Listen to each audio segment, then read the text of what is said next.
the Order of St. John, the Sir Dennis Mahon Charitable Trust, and Technomedievo, it's with great pleasure that I introduce Dr. John Spike. He's a noted...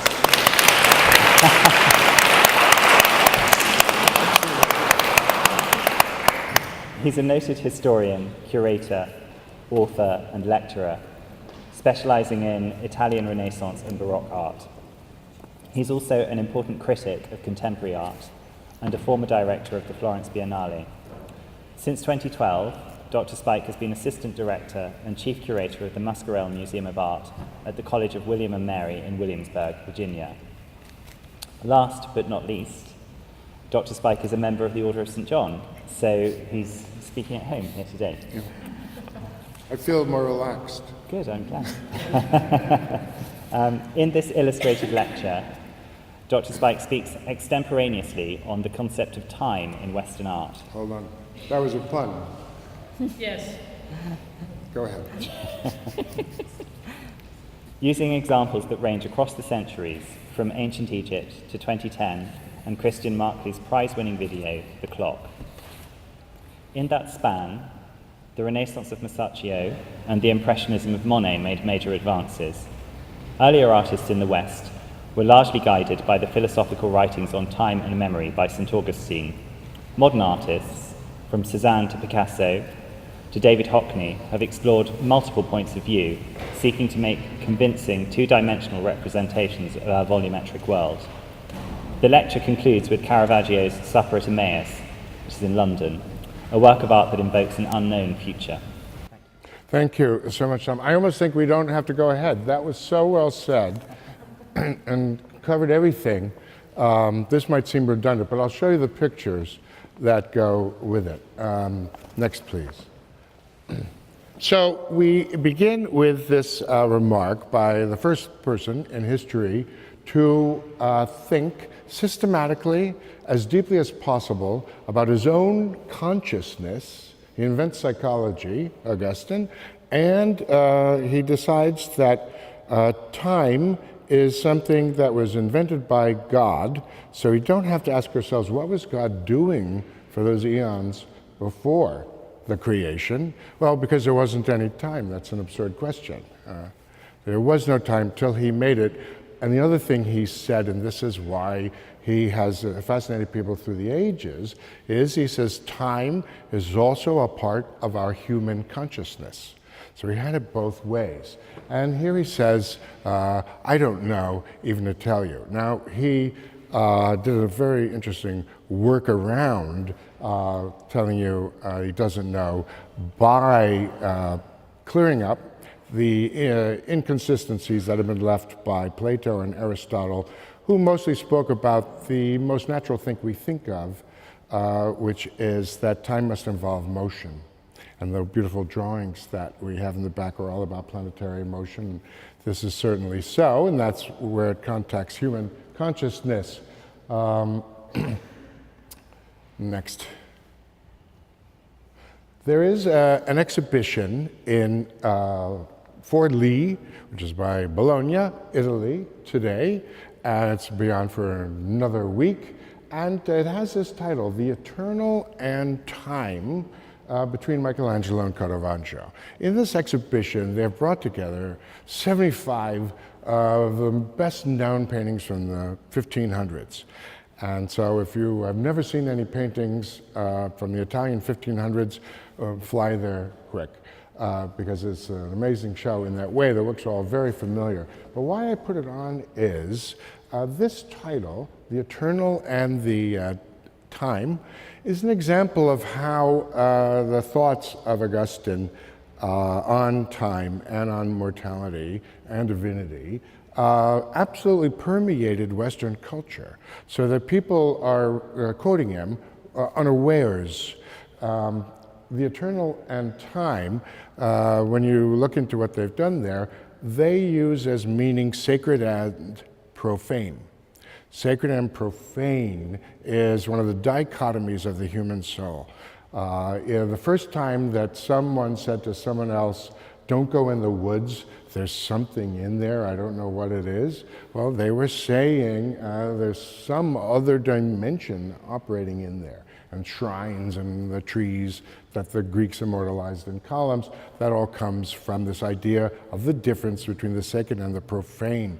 Profane does not mean lascivious, it means mortal, of or pertaining to humans. But the fact is, although that sounds fine to the Italian mind, of which I count myself, I hope Orietta will agree, can I honorarily say I speak of the Italian mind? It means this dichotomy is actually Augustine who said, eternity and time are not the same. God moves in eternity, and all the rest of us are moving in time.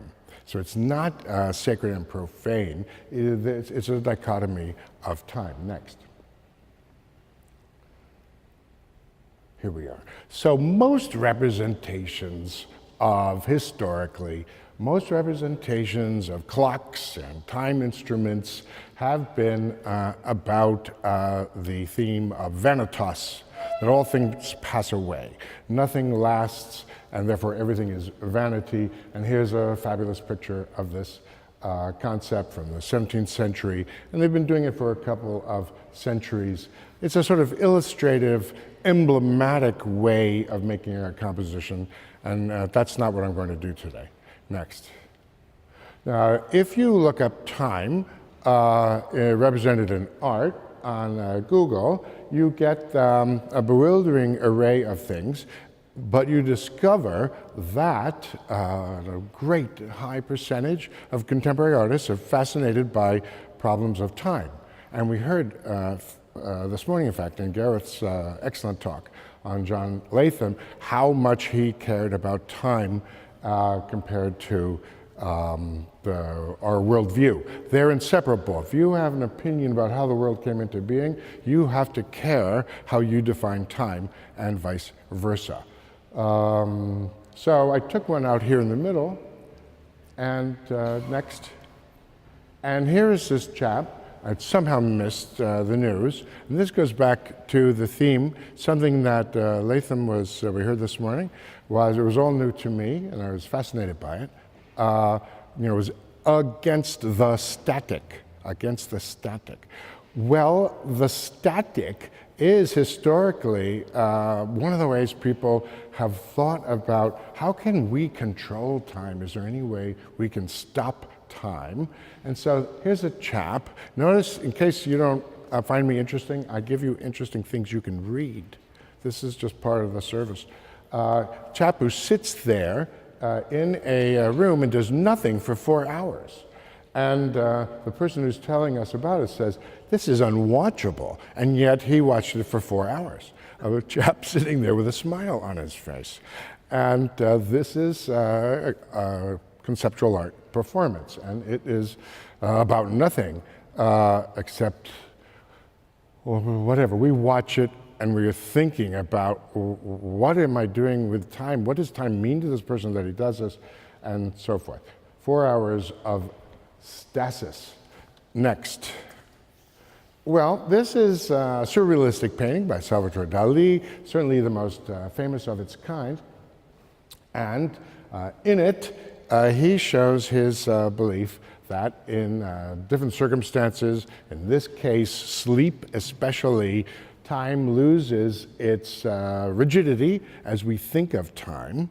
And the surrealists believed that putting objects in unfamiliar contexts was not unrealistic, it was a higher realism. That's what surrealism means. It was like a parable, it was like a metaphor, and that's what he's doing. And in terms of these clocks dripping, I can tell you I experienced this yesterday on a 2-hour and 15-minute ride from Gatwick Airport, where the driver got off the autostrada, however you call them here, and we drove for 40 minutes in central Croydon. This is a representation of me. Go back. Yesterday in the back seat. Now, stopping time, stopping the clock to get a longer day so that Joshua can massacre his enemies. Hey, that's got an Old Testament, thousands of years ago, origin, and that's what he needed to do. So this is age-old, this concept about, can we control time somehow? Next. Well, contemporary artists are always trying to find ways to make us give them their time. And in 1964, you see, in 1964, my wife and I were up and operating. I mean, this isn't like the unknown stretches of time. We remember him making this movie. He just, from another building, put a camera during the night on the Empire State Building. And one of the things about Warhol's work is it's always grainy. His paintings on purpose look like a 400th generation Xerox copy. And so he made this awful movie, of which I've walked out on several times. It just stands there grainy, but nevertheless, it is this idea about can we stop time by being static. Next. Well, the roots for Warhol are far more intriguing to look at. They are in the works of Monet, who makes often works in series, but his most organized series is the cathedrals facades of Rouen. That in one year, 93 to 94, he painted every day. Nearby, his wife was doing the daily shopping, and he sat down and he painted the facade. Next. Now, what he wanted to do, and I'm using this chap, an excellent art historian of the 50s, George Hurd Hamilton, his definition, which is very good to know, it's exactly what you know if you know Impressionism. Impressionism is not just a portrait of a place, it's a portrait of a moment at that place, including the weather. And that's what had never been done before. We had people who painted out of doors before, and we had people who painted bright sun and colors before. And the people before them who were the closest antecedents were Corot and the Barbizon school of landscape painters, because they painted sketchy and out of doors. But the Impressionists came along and they said, this is a portrait of an instant. Next. The problem being that, in fact, you can't paint a picture that fast. So, in order to get this instant, he had to work laboriously of going home, doing as best he could remember the instant he's trying to capture, and then maybe taking it the next day at the same time, and allowing for the fact the sun changes. It's a tremendous amount of work to make a portrait of an instant. And he did it across seasons too. So you see this one, and you get to the point when the sun is so hot and you're standing on a French street in the summer, and the lights and everything seem to swim around. He painted one of those. This is a photograph of the facade, and this is the one I've been showing before. Next. He says the thing I've just said, and we won't dwell on this, except there is a nice observation here. The hardest thing to do when you're thinking about images is to ask yourself, what is significant that isn't in the picture? And what's significant and interesting in these landscapes by the Impressionists is they don't have people in them. Because, as he says, he says it very well, he says, if we saw just one person walking across the street, we'd say, where have they been? Where are they going? Are they happy? Are they sad? Whatever. That wrecks the idea, because as an ancient Greek philosopher once said, if cows had a religion, their gods would look like cows. So we are always drawn to the figure. Next. And down here, though, Hurd Hamilton arrives at this point. This ends the painting of timeless space. No, these are not timeless. In fact, they are what I said. They're snapshots which are artificially created by him, because he has to use his memory to do it, of a single time and place. And this corresponds to one of the most influential things Augustine ever said. He said, time has 3 dimensions, only one of which is real. What? And that's the present. Now back to the talk about Latham, who was saying, what's the minimal amount of human consciousness? That's the exact same thing. Augustine, from what he said, he never went into too much detail, so he never gets outdated. It would be like, well, the present is like 1 atom wide, because as soon as, it's like 5 minutes ago, we begin to disagree about what happened. And since anything that's past, and this is contested only by people who love time machine novels, anything that's past, now we're just down to our memories of it, which play tricks and change the order of things. So he said, well, the past doesn't exist anymore. It was made by the present. And the future, of course, we can't know what the future will be. So we have just this hairbreadth of stuff we all know. I mean, right now we are all in the same present tense. And by the way, I hope you'll be reassured to know that Augustine, amongst the other things he figured out was, I don't know, he didn't call me up and tell me how he figured this out, but God thinks in an eternal present tense. And so someone said, well, how do you know such a thing? And he said directly to Moses out of the bush, I am that I am. That's not present tense. Next. So we don't have an internet connection here, but this is the movie. How many people have seen this movie, Christian Marclay, called The Clock? Wave your hand wildly. Is it wonderful? It's an astonishing movie, and you can see the same 3-minute clip on YouTube. And it was at the last Biennale of Venice, won a prize. And this chap, using a means that's, I don't know how he did it, through a special technique, is all they said, somehow combed mechanically through 1,000 movies and took out every picture of a clock, and every time somebody said, when will he arrive? 12:04. And put it into a film as our artist. Coconolo, how do you say? Will attest that after you've been looking at this for a while, and it's, all this coming and going, but they always come back to a clock, someone always said, and where have you been? You suddenly realize that is the time right now. It's accurate to your time as you watch it. So he has made a movie in which the present tense is eternal. It's always with you. Next.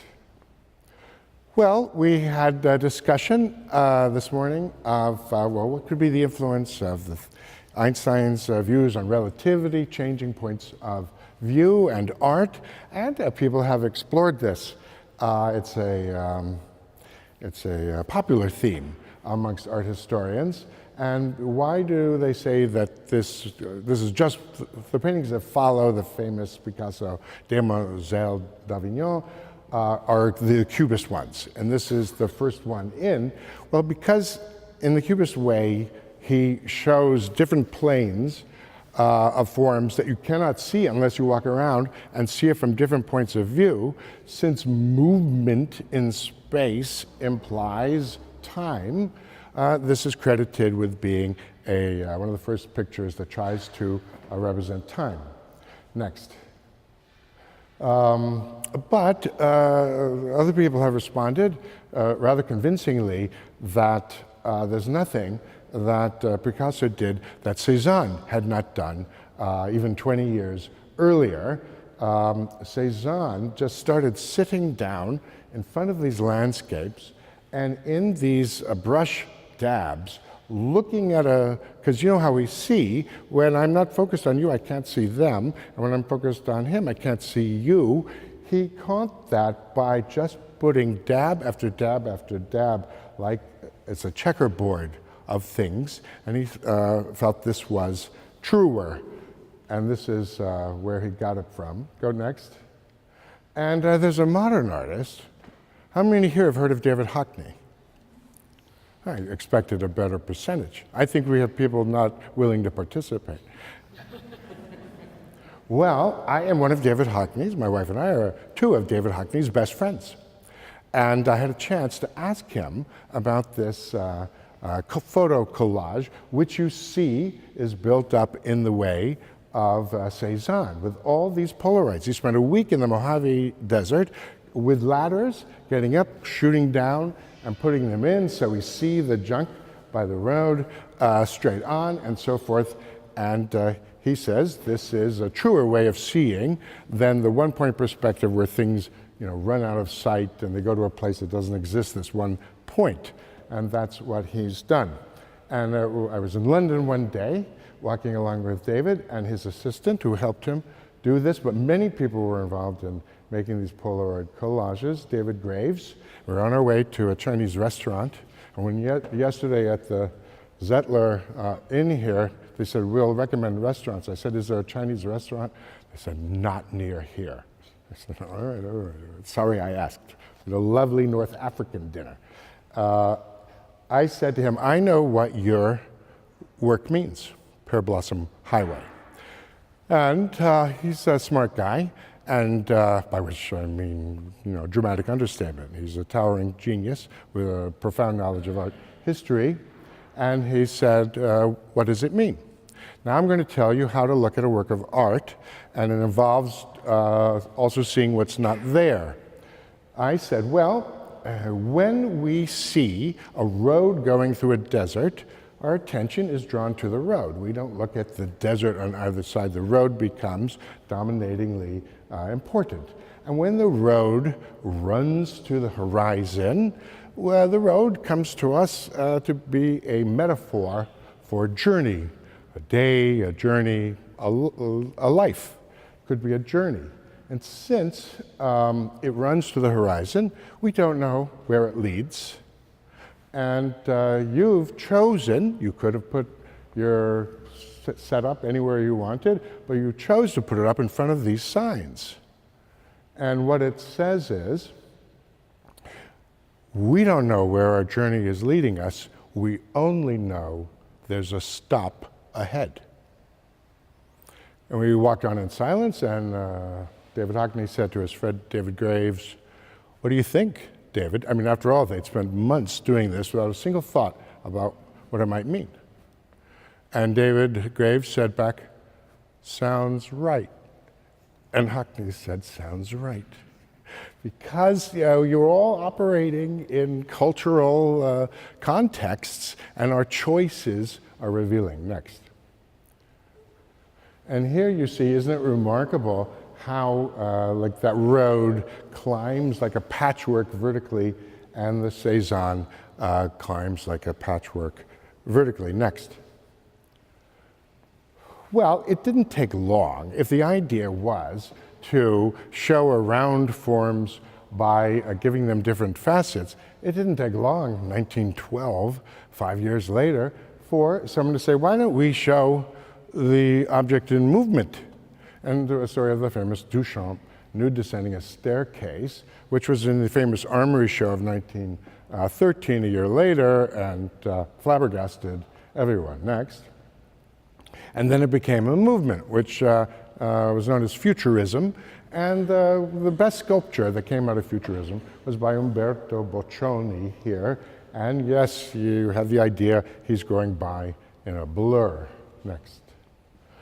Well, now we go back to the beginnings of post-medieval art, and that's the Brancacci Chapel, which was painted by Masaccio and his partner, Masolino, 1425-26.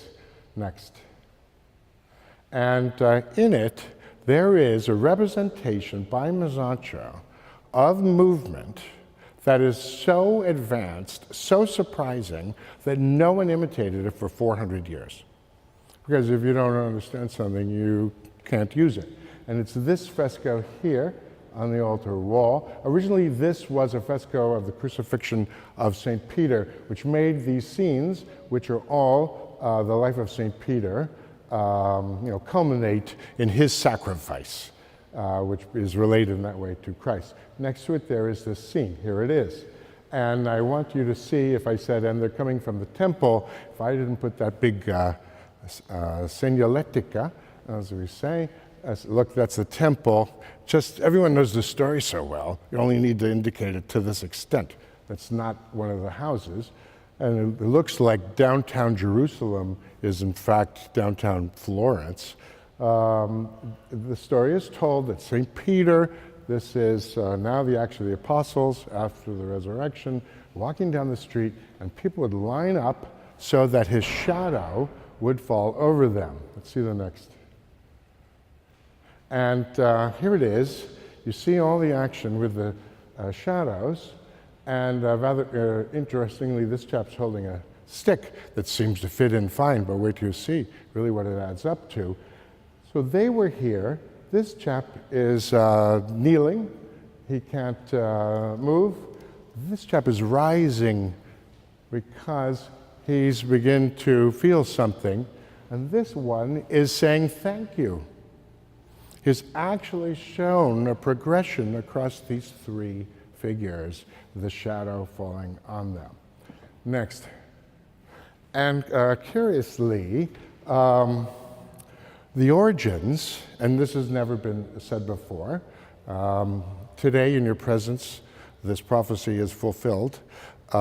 This is the source of the Bible understanding of shadow healing. It goes back to the Old Testament, which is drawing upon the Egyptians, and it turns out that these staves are measured, and that's how they aligned the pyramids, with staves and just the sun, and they made records from day to day. Next. And here is the Old Testament story that shows their knowledge of it. King Hezekiah wants to know that Isaiah can keep his word, and Isaiah can pray to God and have him healed. And they say, well, what would be the sign that you're really going to do it? And they discuss, well, if the shadow thrown by the stick goes backwards, then we'll know something big is afoot. And here we are. Next. Here we are back, because now I'm going to talk about something bigger. Here we are inside the chapel today, and this was all ruined, and this painting was placed later, and the vault was destroyed in 1745 because it was kind of out of style, and they put up an 18th century decoration up there, and you couldn't even find a picture of it online. Nobody wants to know. And what happens next? What happens next is the various pieces that we know are just pieces. And when I took into account what was before the replacement vault, I came to understand more. But for a long, long time, all we did was study individual pieces of it. This is the baptism, and so realistic, the person shivering on the side. We have a drawing by the young Michelangelo of that figure, and this chap kneeling here. It became, as to quote Vasari, it became a kind of school for the youth of Florence and an anatomy class. Next. And then this single fresco here, the story of the tribute money, has always been recognized as the origin of what's called history painting, a painting about a historical subject that is told in a grand style. And what's rather, it's the one where this chap is a Roman customs collector, and he comes up to Christ, who's standing in the middle, and he says, you have to pay the tax. And Christ is in the middle, and he points over there, saying to St. Peter, who's here, go there, catch a fish, and in the mouth of the fish, you'll find a coin. And then over here, he gives it to him. And the Roman soldier is standing there in that contrapposto pose, one leg engaged, the other one out. That is all over classical Roman art. And Peter is handing over the coin to him. I sometimes, if I'm giving just a talk about the Brancacci Chapel, I do a little audience participation. I have someone give a coin to someone else. Well, there is nothing more dull than someone standing there and the other person puts it in. But Masaccio is too expressive to do dull things. He has St. Peter, what I'm doing is important. And this is what art is. He has him lean in and give it. And it's not in chronological order, left to right. Following most classical art, the most important scene is in the middle. On those vases, the stories are not told like a comic book. On every row, the most important event, in the opinion of the people who made it, is front and center. Next. Well, what did he do when he had to tell a story about Roman soldiers? He went back to the late Roman mosaics in Santa Maria Maggiore, and they're Christian, and he looked at Trajan's column, and he, with the assistance of Brunelleschi for perspective, as we'll see in a second, he made this very grand first history story. Next. And that's where a thing like David and neoclassicism and the Oath of the Horatii comes from. They're all in a row, they're all in the front plane, it's perfect equilibrium, and the general emotion is everything quite contained. Even grief is circumscribed by a certain decorum. Next. So here's what everyone's been looking at, and all these years, because they threw away the vault in 1745, and rather strange is that there's Adam and Eve. Peter wasn't around when Adam and Eve were in the garden and they're eating apples and they're getting thrown out. You know the story. Next. Well, here's a typical example. 1993, Andrew Lattice, a nice young man who died before his time, he says, St. Peter's life and works unfold in scene after scene, but there is clearly much, much more. Nobody knew what was missing. It's just, why are Adam and Eve there? Because they're in the context. He writes the story of Adam and Eve, whose importance is they start two of the rows, needs to be regarded, he understood, without narrative or chronological sequence. Next. There's Masolino left, there's Masaccio right. Notice the difference between them. The whole upper part was painted by Masolino because the upper part is celestial, and he had this elegant, graceful, everybody's very well showered look, showered and oiled. And Masaccio is everybody's grief-stricken, and you can hear them sometimes said of this. This is the first work of art which we can hear the characters' sounds, their cries of grief. Next. So here's an outline. Here's what's missing. Up here are these 18th century things. And someone found a picture that must, because it corresponds to descriptions of what must have been the big lunette underneath this ceiling. This ceiling, it was a groined vault, had 4 sections. That was the classic ceiling of a chapel for a long time, from the Gothic time, because normally in the 4 sections, you have the 4 evangelists. And they represent the Logos, because they are the Word, and the Logos is God, so that is eternity and the creation. And these subjects that were up here, they all had expanses of sky and water.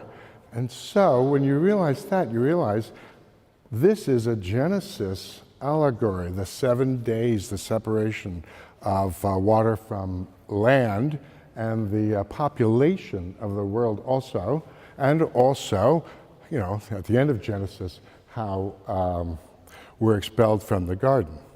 Next. So here is what I just said.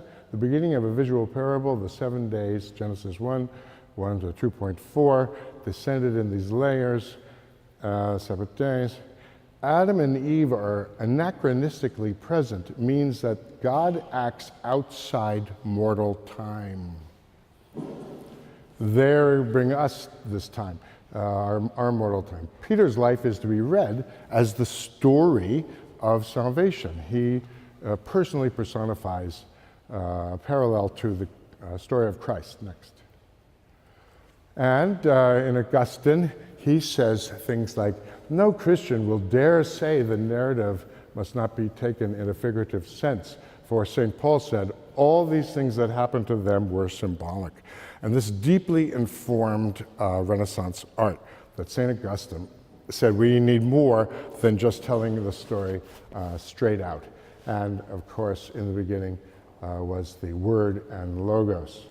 Next. Well, to wrap this up, very interesting thing. Art historians make studies, they make observations, and they go into the hopper of our strands of information we have. And someone drew the lines, and turns out the perspective lines all come from the head of Christ, meaning he's the source, going backwards. Everything emanates from Christ. And this is exactly in keeping with the Genesis origin parable. Next. In one of the other rooms at the top, I didn't mention this before, Masolino, another curious way of doing time.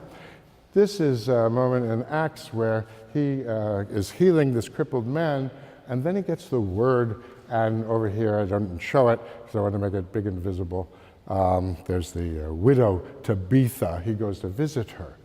Now, all commentators say, who are these dudes? Who are these dudes? Perhaps I didn't say that with the correct intonation. Who are these dudes? And they're all get up and everything. And they're going down the middle. And they say, that Masolino is such a card. Try reading the passage. It says he does this, and then they send 2 ambassadors to him. And all this get up is how ambassadors would dress. And so this is the element of time. This happened, and then they went and helped Tabitha. Next. You also feel free to write, I would like a footnote, in your qualifying paper for your MA. Well, here we look up, and we now realize when we go and see this thing, we have to imagine a much bigger time construct. Next. And here's the last slide. As it's said in the description read by Tom Folks, ends in a Caravaggio, which is about the unknown future. In this picture, who here has never seen this picture before? Okay. In this wonderful picture, here's Christ, and these are it's a post-resurrection appearance, the road to Emmaus, and these 2 pilgrims were walking along the road, leaving Jerusalem, wondering about all this news that Christ has been seen after his execution and so forth. They're joined by a man who walks with them and doesn't seem to know quite everything that happened, so they tell him. He wants to go on. They say, no, you must stay and eat with us. They stopped at an inn, and in the breaking of the bread, they recognize this is Christ. By the way, he wasn't wearing red and white. Red and white are the traditional colors to represent the resurrected Christ. He has a banner. It's always red and white. And look how amazed they are. And there's wonderful other symbols in it that I described in my Caravaggio catalog raisonné.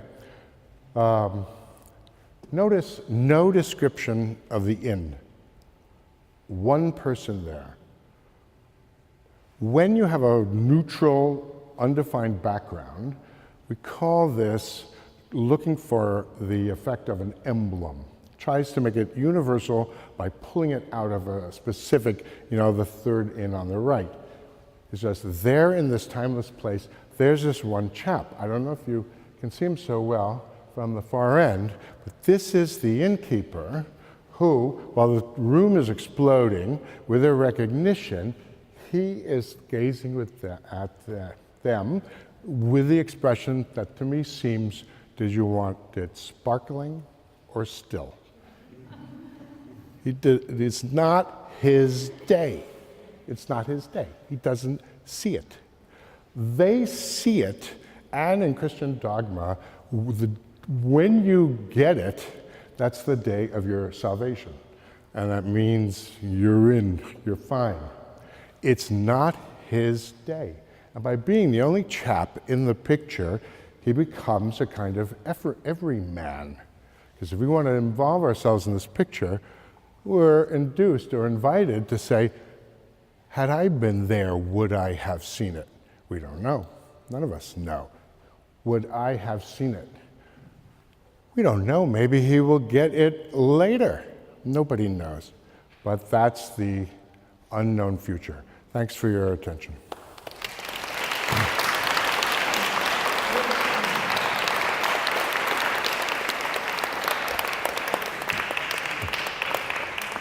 What they want, give them art. Thank you so much, John. The theme of eternal life has fascinated mankind since time immemorial, and civilizations have practiced it in so many different ways. Please welcome Arjan Khan, who's going to talk about the terracotta army and eternal life. Please welcome Arjan. Immediately after he became emperor, Qin Shi Huang began to build his tomb. 246 BC.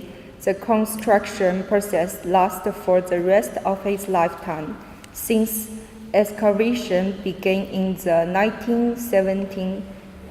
The total area discovered of the emperor's mausoleum has reached 15 square kilometers, including the terracotta warrior's house and the first emperor's tomb. During the construction process, a great deal of human and material resource was used, and 700,000 people took part in the project. A huge amount of labor that was felt to be proportionate to the great glory of the empire. This building process records that the pyramids of Ginza,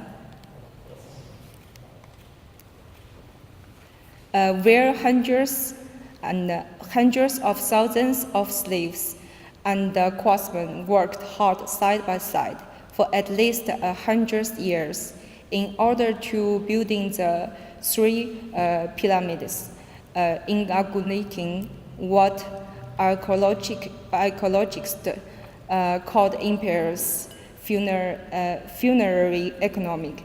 In 1987, the Qin Shi Huang mausoleum, the terracotta warriors and the house pit was listed as a World Heritage Site by UNESCO. In his lifetime, Qin Shi Huang not only governed China with great success, he also made an indelible contribution by introducing a uniform system of writing, a single currency, and a unit of measure in order to unify the empire's development. There are also many unofficial texts and legends about the empire in the last years of his life. For example, it is said that he intentionally tried to break in the law of nature and exercise immortality. It is said that he sent his eunuch Xu around the countries in search of best recipes for the immortality. However, it seems that Qin Shi Huang really is dead. Also, there are still many voices and popular legends that says opposite. Nevertheless, in many different historical cultures, there was an appetite to hand down proposal for a path of immortality. in ancient Egypt. The most recent studies tell us that the pyramids themselves had an arrangement of secret rooms designed for looking at a certain star system. Indeed, they were a kind of star chanter sogeo, a reproduction of a certain stellation. Based on those legends about the emperor's immortality, the contemporary film director Zhang Yimou made a film titled A Terracotta Warrior. In the early years of his career, it was a story of unhappy love between an emperor and his empress. To express their loyalty and to be considered good subject, the general decided to sacrifice themselves for him. After many centuries, researcher and archaeologists in the modern era have discovered Qin Shi Huang's tomb, and the general has been found intact and guarding his body. In this case, the medicine of elixir for the longevity sought by Qin Shi Huang has in a sense worked, and the general has lived for thousands of years. Since Qin Shi Huang unveiled China and standard is current's writing right and measure, we should say that he earned by his life and his policy the highest right, including those related to his presumed immortality. Today, the content of this ancient popular fantasy have been retrieved as a material for modern society and for science fiction. There are many television works beside Zhang Yimou Terracotta Warriors film.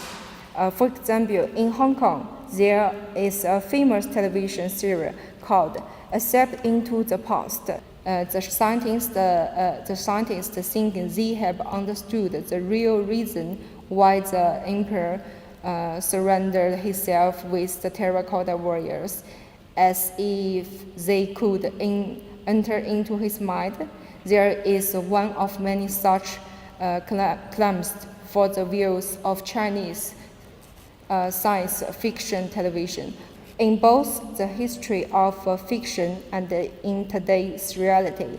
Therefore, the terracotta warriors are a sense immortal.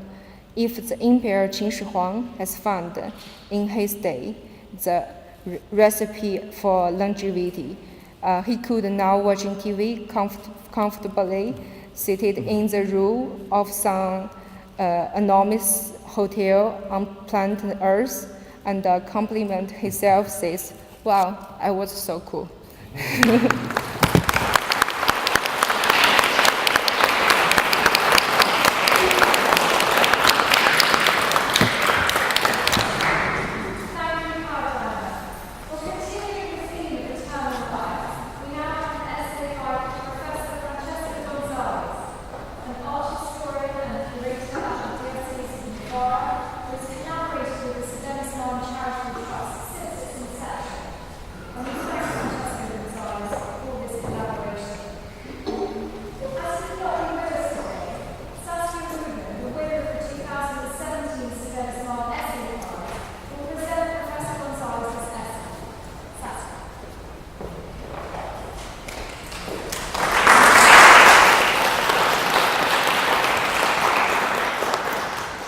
Thank you, Suzanne. A quick thank you is due on my part to Francesco Gonzalez for the talk that you're about to hear. I must underline that all content is the result of his hard work and preparation. I am acting purely as a mouthpiece. We shall begin this talk on immortality with a quotation from Shakespeare's Romeo and Juliet. Her body sleeps in the Capulet tomb, and her immortal soul lives with the angels in heaven. Immortality and eternal life, two concepts that have preoccupied philosophers, scientists, and theologians over the centuries. By custom, immortality indicates the concept of eternal survival, that is to say, a life with no prospect of facing death. One could even venture a life that goes beyond death itself. The word immortality indicates a transformation that happens after death when we move to another form of existence. This new lease of life does not altogether extinguish the years before and maintains the qualities of the deceased. Immortality can be recognized as a constant in multiple religions and ancient cultures. It is often understood in primitive religions as a continuation of earthly life, differentiating itself according to the earthly behavior of the deceased. At the root of this distinction lie conditions of living such as social position, magical fulfillment, cultural rituals, death, or ethical behavior. The concept of a physical afterlife, rather than a purely spiritual immortality, is affirmed above all in ancient Asian cultures. Examples include the Hindu and Buddhist belief in the soul's transmigration, the cult of ancestors among the Japanese, and the religions that were present in Mesopotamia and especially in Egypt. To defeat death, man has always adopted mechanisms that go beyond the relief of pain, preferring to generate an illusion of eternal life. This aim has been pursued in a number of ways. In some cases, the body is preserved. In others, the image of the deceased is perpetuated in effigies. The belief in life after death is key to all world religions. Egyptian rituals can be considered precursors to all of the funerary rites known today, which are designed to facilitate the afterlife. This presentation will explore the relationship between life and death, using rites and rules for the treatment of dead bodies. I will provide a range of artistic examples spanning the centuries from the ancient Egyptians until the present day. I would like to start by emphasizing a practice that has enjoyed success and popularity over the centuries. That is embalming. Illustrious personalities and rulers have often been the subjects of this tradition. The Egyptians perfected the process. They were convinced that their different deities were working to offer mankind a good life. Furthermore, it was man's own divine origin that enabled him to accede to eternal life. For the Egyptians, life after death was only possible on condition that the body is preserved intact. It was for this reason that the Egyptians invented the ritual of mummification. The purpose of mummification was to render the deceased body capable of living for eternity.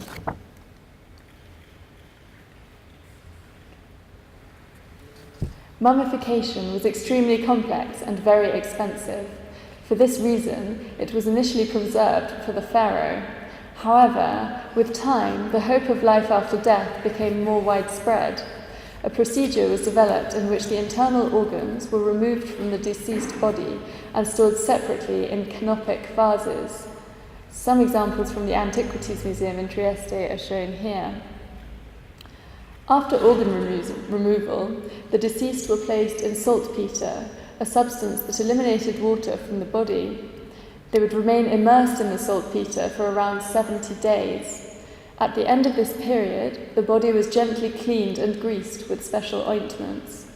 These softened and perfumed the skin, restoring some of its elasticity. Slide, please.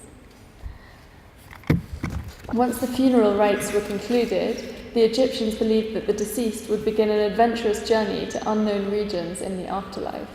They would there be presented with a series of challenges which could only be overcome with the help of formulas and spells present in the Book of the Dead.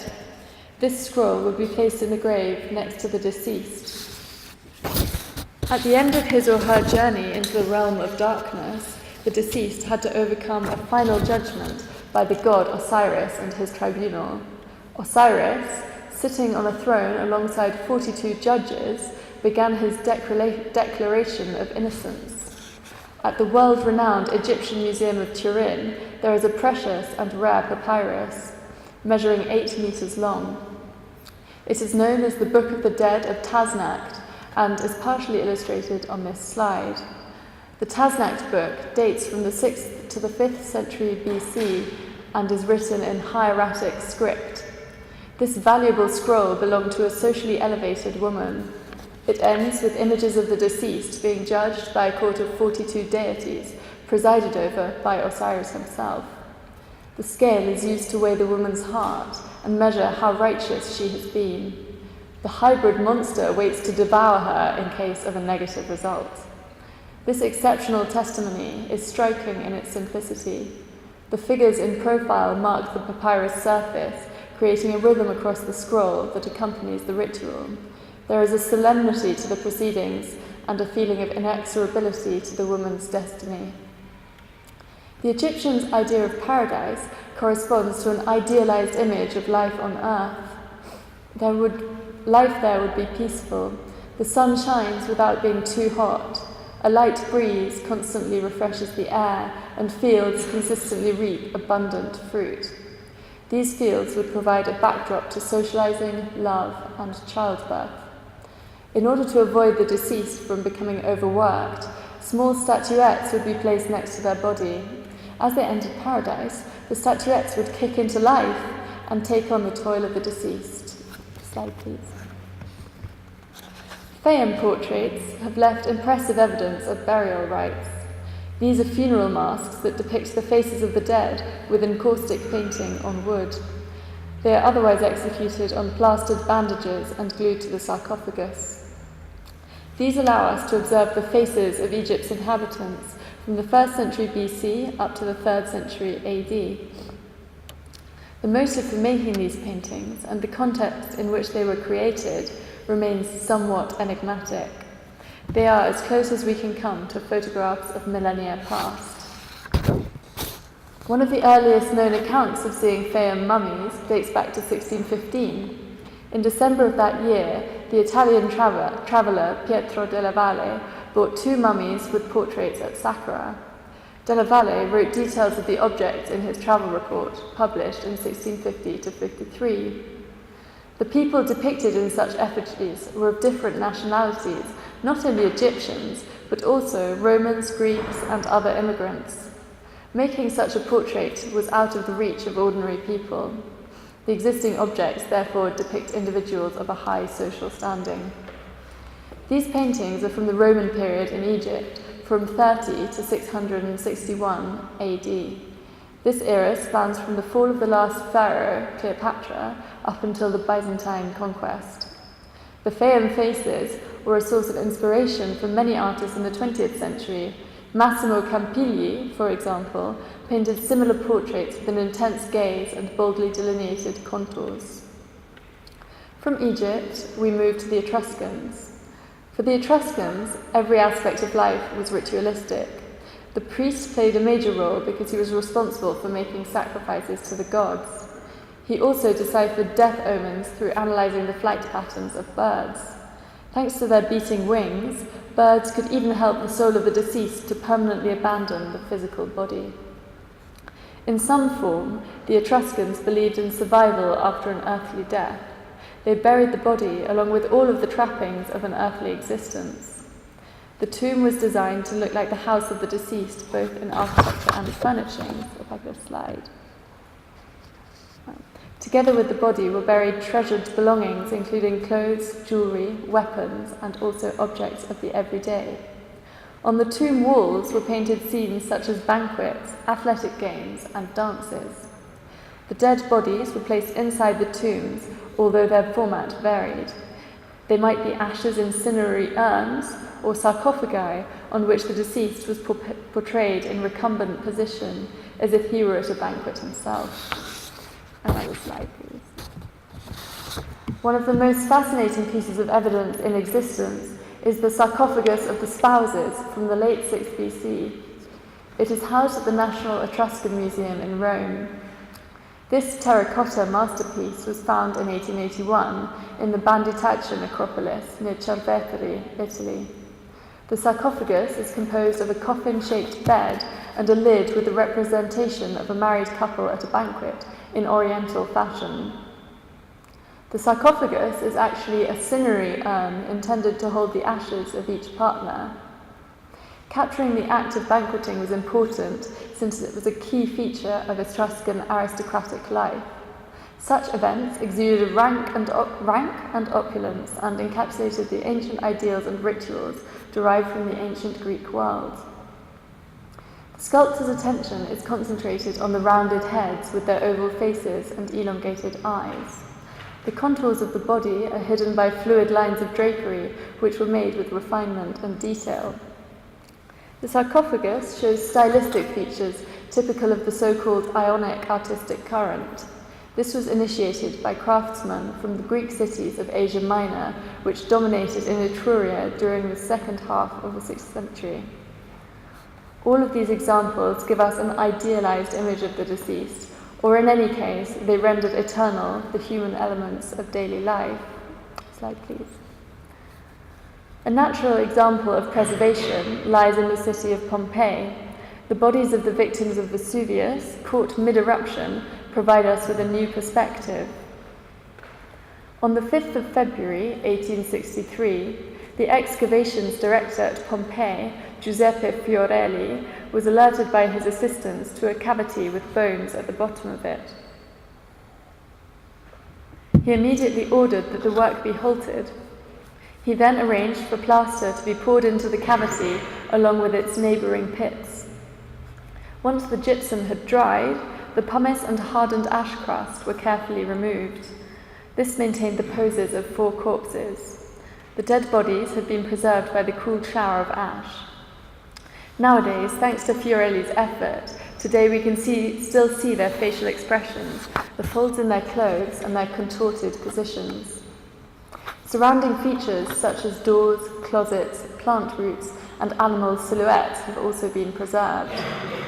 While this is not the product of a ritual as such, this site presents a poignant image of tragedy. The voices, caught suddenly by murderous rain, make signs of pain and death that are modern and timeless. Slide, please. The American artist George Segal, a leading component of pop art, mimics Fiorelli's practice in the 1960s and 70s. He drew on the Pompeian casts when formulating his own artistic language. Segal created plaster casts from living people whom he captured in natural, everyday attitudes. The plaster casts are made in a coarse way. They create human forms that, when exhibited, create a sense of estrangement and present us with an inanimate world populated by the living dead. With the advent of Christianity, the traditions and rituals dedicated to the dead changed. Christians believe in the resurrection of the flesh. The term flesh designates man in his condition of weakness and mortality. The resurrection of the flesh means that after death, the immortal soul lives on in tandem with the mortal body, which comes back to life. Embalming remains a widespread practice for Christians. In the medieval period, it was used to preserve the bodies of those who were illustrious, such as princes, nobles, and saints. The Egyptian embalming techniques were lost. The technique that was developed instead was rather simple. It consisted of all organs being removed, including the brain. These would then be replaced with preservative materials composed of plant matter, such as resins, animal products such as wool, or minerals such as lime. The main purpose of this practice was to allow for a long funeral exhibition, which was common at the time and allowed all of the due notables to pay tribute. Sometimes it also helped in transporting the corpse to its definitive burial place. This proved useful in the case of Frederick II of Swabia, as well as the Lord of Verona, Can Grande della Scala. In 1329, the latter was buried in a monumental tomb, his embalming having recently been revealed by a post-mortem investigation. Bodily conservation is related to the desire of prestigious families to remember their loved ones through impressive funereal monuments. These function as emblems of power. As such, there was a proliferation of monumental tombs inside religious buildings between the 15th and 16th centuries. The typology is codified. The deceased are almost always represented on their deathbed or posed on a sarcophagus of classical form. Around the likeness, Allegorical figures and inscriptions outline their character. One famous example is the funerary monument sculpted by Jacopo della Quercia in 1406 to 1408. It depicts Ilaria del Carretto and lies in the Cathedral of San Martino in Lucca. Ilaria lies on a bed and is covered in a richly draped garment. Her hands meet on her chest, and a dog lies at her feet to symbolize marital fidelity. Beneath her is a sarcophagus decorated with cherubs and classically inspired festoons. Slide. In the 16th and 17th centuries, the practice of embalming was continued to some extent for laymen, but especially for saints and blessed bodies of the Catholic Church. It is curious that even the illegitimate Medici sons, who were minor members of the dynasty but eminently privileged in relative terms, were embalmed and buried in family chapels. Two such examples are Gian Francesco Maria de' Medici and Anton Francesco Maria de' Medici. They died respectively in 1689 and 1659. Their tombs were opened and explored during an architectural and paleopathological study conducted by the University of Pisa. Preliminary studies of their corpses have already demonstrated a case of skull embalming. During the period of the Counter-Reformation, the Catholic Church discovered a choreographic aspect to death. Liturgical celebrations around the corpse were enriched by rhetorical and architectural apparatuses that inspired wonder and reverence in the faithful. On the occasion of augmented funeral rituals, ephemeral structures decorated churches, and huge catafalques were set up to accompany the solemn celebrations. Outstanding artists were commissioned to create these temporary structures, including the likes of Gian Lorenzo Bernini. Here we have his design for the catafalque to the Duke of Beaufort from 1669. It was designed for display in the Church of Santa Maria in Aracoeli, Rome. Its placement there was recorded in a contemporary print by Pietro Santi Bartoli, seen on this slide. Previously in Catholic churches, ancient relics such as bone fragments had been installed for worship in ornamental reliquaries. The advent of the Counter-Reformation only accentuated this devotion to holy bodies.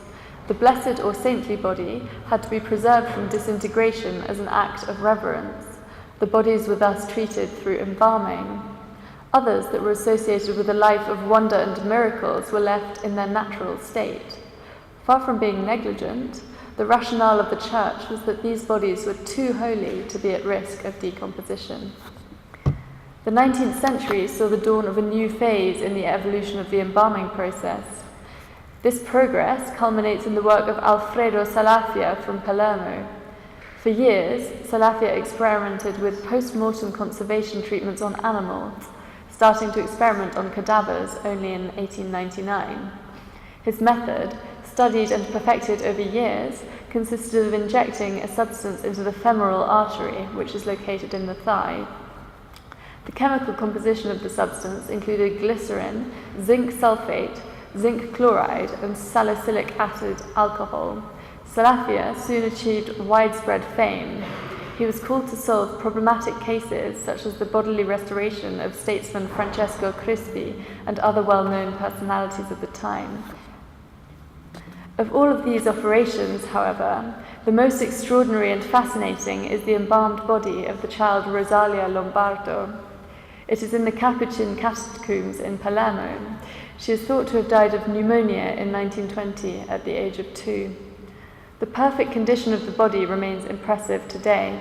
Her face is serene, her skin appears soft and relaxed, and her long strands of blonde hair, gathered in a yellow bow, give her an incredible feeling of life. I have 2 slides now. And the next. Thank you.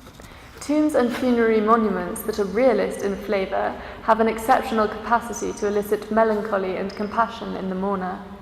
Interesting examples can be found in Genoa near the monumental cemetery of Staglieno. In this enormous complex lie the bodies of noble Genoese families and the city's affluent bourgeoisie. The Bararacco tomb, for example, sees a woman holding a wreath as she knocks at a door ornamented by relief carvings of an hourglass with wings. The hourglass symbolizes the passing of time, the ineluctable progress of life, and the inevitability of its ending in death. The wings are an attribute of Mercury, a companion to souls and the dead. Also consider the Pienovi family monument, created by Giovan Battista Villa in 1879. The widow is portrayed bending over her husband's deathbed as she raises the sheet to look at him one last time. Villa's realist language, evident in his detailed rendering of bourgeois clothing and interiors, is enhanced by the scene's strongly dramatic configuration. Slide, please. The concept of overcoming death is extremely topical. At the moment, scientists are exploring means by which we can lengthen life through cryopreservation. This will lay the foundations for future conservation and an awakening of the body after centuries of waiting. In 1964, with the scientific approval of Isaac Asimov, a book destined to cause a sensation was published in America. It is entitled The Perspective of Immortality and is written by Robert Ettinger. The author launches a futuristic idea.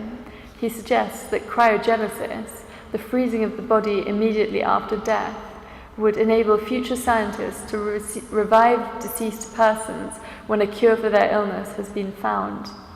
The service was offered as early as 1965. According to the records of the leading cryopreservation company, Alcor, as well as its two competitors, there are currently 337 cryopreserved bodies. The doubts and uncertainties relating to this practice of preservation are ever present. The examples presented here today demonstrate that man's attention to the mystery of death has never ceased. We continue to puzzle, now just as before, over the most tormented question of our existence. Thank you.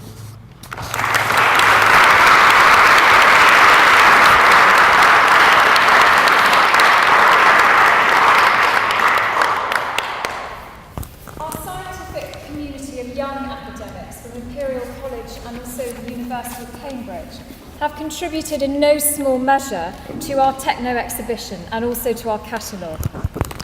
I would like to thank Dr. Alexander Adam for writing about black holes in the Technomedievo catalogue. Alex completed his undergraduate degree and PhD in theoretical physics at Imperial College, specialising in numerical relativity and black holes. He is presently working for ASI in data science and machine learning. Sadly, he could not be with us today, but very kindly Dr. Tom Folkes, Director of the Museum of the Order of St. John, will deliver Alexander's essay. Tom. Thank you.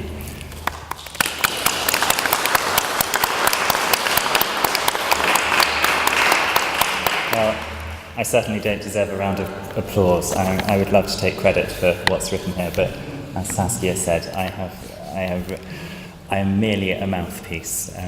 So let me begin. The title of this talk is What Would We Even Truly Know If We Were Falling into a Supermassive Black Hole This Very Moment in Time?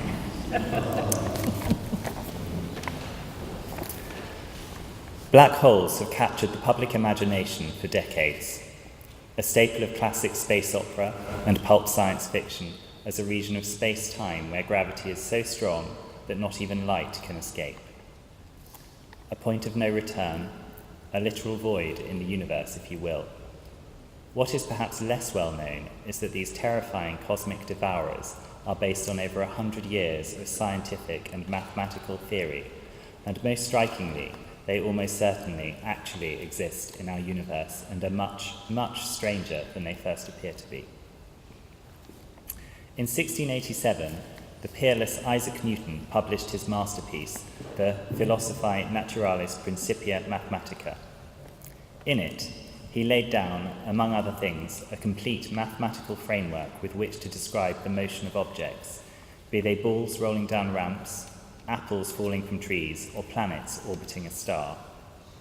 The mathematics he invented became known as calculus, and it underpins all of modern engineering and scientific modelling. It concerns the study of rates of change. The rate of change of position with respect to time, for example, is what we colloquially call velocity, and the rate of change of velocity with respect to time is called acceleration. Newton, and before him Galileo, realized that forces on objects, things that push, pull, twist, attract, and repel, are what cause them to accelerate and move. By representing these accelerations as rates of change, Newton showed how one could then predict the motion of any object under a given force, solving for its position at any later time. Calculus alone was world-changing, but Newton's great inductive reasoning led to an even more striking insight, the idea of universal gravitation. Perhaps the force that makes an apple fall from a tree is precisely the same force that keeps the Earth orbiting the Sun. Maybe, just like the apple, the Earth is also literally falling into the Sun due to this force, which itself is falling away, attracted by something else. This notion of an orbit being a consequence of one object falling into another at the same rate that the second object falls away is surprising. The consequence is a universe in constant orbital motion, which is indeed what is seen in the night sky. Newton, in fact, was able to use his theory of gravitation in 1687 to reproduce Kepler's empirical laws of planetary motion, written down between 1609 and 1619 from studying the observations and measurements of the Danish astronomer Tycho Brahe 100 years earlier. Newton's theory of gravity explained Brahe's observations and moreover could predict the actual positions of the planets and other celestial bodies with remarkable precision. Indeed, they became so accurate that in the future, apparent observational differences from Newton's predictions would lead Leverrier and others in 1846 to discover the real cause of the deviation, a new planet that had not been taken into account, Neptune. Today, Newton's laws are ubiquitous, whether in calculating optimal trajectories for rockets and spacecraft, the necessary configuration of struts in buildings to have a stable structure, or the dynamics of airflow around planes. Newton's laws pose interesting questions. If an object is shot into the air from Earth, generally it will come back down. Consider, for example, shooting an arrow into the sky. Newton's laws can even tell you exactly how long it will take to come down and where it will land. However, what happens as the object is thrown faster and faster? There will come a point when it actually no longer comes back down. Instead, the object will leave the Earth's atmosphere and either orbit or exit it into free space completely. We, as modern observers, have experimental evidence of this fact through space shuttle launches. Newton's contemporaries, of course, did not, having only the mathematical description. An object has to move extremely quickly to do this and overcome Earth's gravity. The minimum velocity is known as the escape velocity. It depends predominantly on how heavy the planet one is trying to escape from is. Heavier planets have stronger gravity, needing higher escape velocities.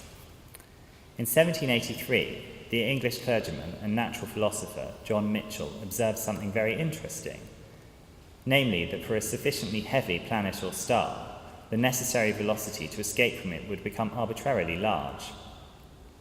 In the limit of infinite mass, even light would not appear to be able to escape. Mitchell termed such an object a dark star, as it would appear black, trapping all light from escaping it. Of course, Mitchell and his contemporaries believed such objects to be of purely theoretical interest.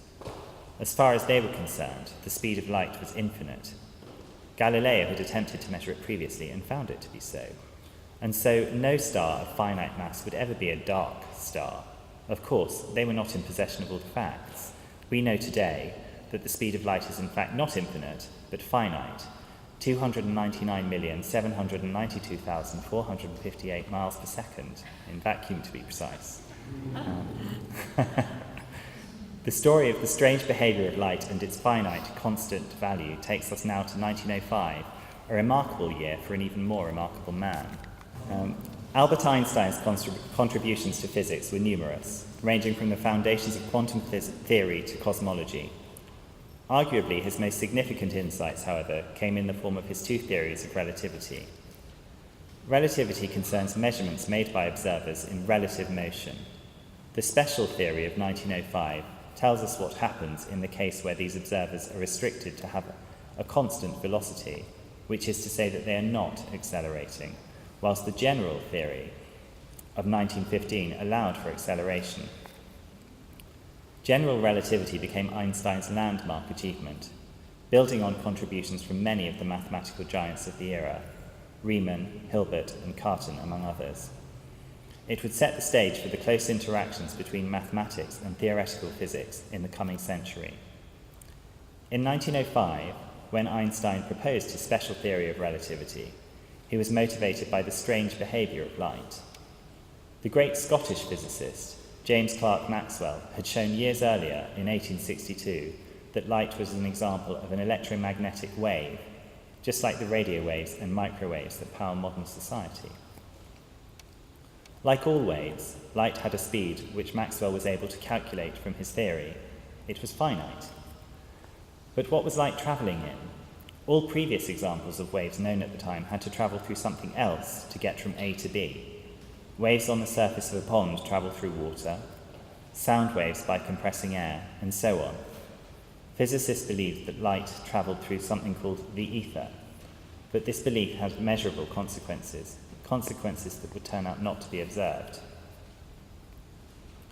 If the universe was filled with an ether that light travelled through, it follows that from the point of view of an experiment on a planet rotating about the sun, that sometimes we would be moving in the same direction as this ether wind, and at other times we would be moving against the grain. This implied that measurements of the speed of light would show small variations depending on whether light was moving with or against this ether wind. In 1887, Michelson and Morley had attempted to measure these variations due to the ether and had detected nothing at all. Evidence seemed to point towards there being no ether. Light travelled in vacuum and seemed to have the same value in any measurement that was made. Many attempts were made to explain these curious observations, but it was Einstein's solution that would prove correct. He posited that there was no ether, no preferred observers, and that the speed of light was the same for all of them, no matter what their relative motion might be. Special relativity represented a radical departure from the established understanding of space and time. Even intuitively, it is easy to see why this is so. The time taken for you to travel between 2 points is of course equal to the distance between those 2 points divided by your speed. Einstein argued that for any observer, the speed of light will be measured to be the same constant value. What this means then is that different people in relative motion will disagree on how far apart the 2 points are and on how much time has passed in travelling between them. That is to say, distance and the passage of time are relative. They depend on the observer. Einstein, in fact, following on from the work of his teacher, Hermann Minkowski, argued that space and time should more correctly be viewed as two sides of a single entity that he called space-time. It is often said that if Einstein hadn't posited the special theory of relativity, someone else would have done so. It is much less clear if that is true in the case of his general theory. General relativity arose as a consequence of trying to make Einstein's special theory of relativity work for completely general observers, who might be accelerating relative to one another, or perhaps related by some other complex mathematical transformation. It took over 10 years for the theory to be formulated, and our understanding of the universe would never be the same afterwards.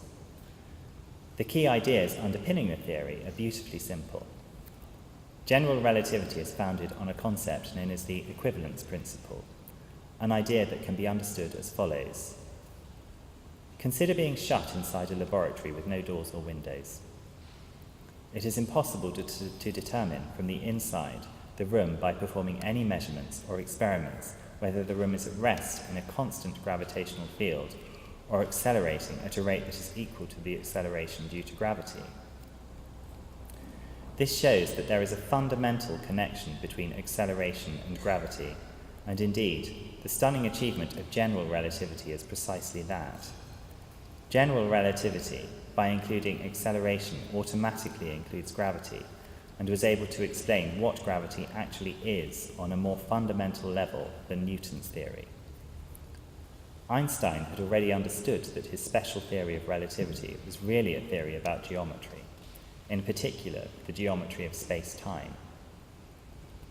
Whilst the geometry of special relativity was flat, like a mattress, Einstein was able to show that matter and energy, like stars and planets, cause this space-time to curve. Gravity is simply a measure of the curvature of space-time. This is also straightforward to understand intuitively.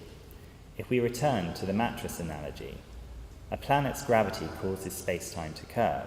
So imagine now placing a heavy bowling ball on a tight mattress. The mattress now curves inwards in the region surrounding the bowling ball.